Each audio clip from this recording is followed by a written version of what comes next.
Les raids aériens du régime se sont poursuivis ce vendredi sur Alep. Une vingtaine de civils auraient péri. En outre, une clinique a été à moitié détruite par les frappes.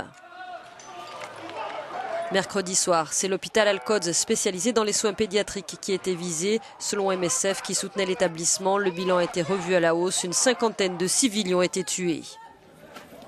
La Russie refuse de faire cesser les raids sur la ville. Alep a ainsi été exclu d'un accord russo-américain annoncé ce vendredi. Il prévoit un processus de détente sur 2 fronts, la Ghouta orientale près de Damas et le nord de la région de Latakia. Il entrera en vigueur samedi à l'aube pour 1 à 3 jours. À Genève, le Haut-Commissariat aux droits de l'homme de l'ONU dénonce entre autres l'échec persistant du Conseil de sécurité à transférer la situation syrienne à la Cour pénale internationale.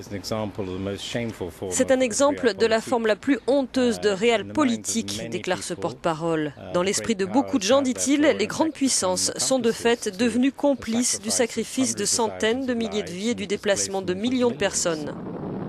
Ces images, fournies par une chaîne pro-gouvernementale, montrent le largage d'aide humanitaire près de Deir ez-Zor. Le régime appuyé par l'aviation russe s'apprêtera à y lancer une vaste offensive, cette fois contre le groupe État islamique.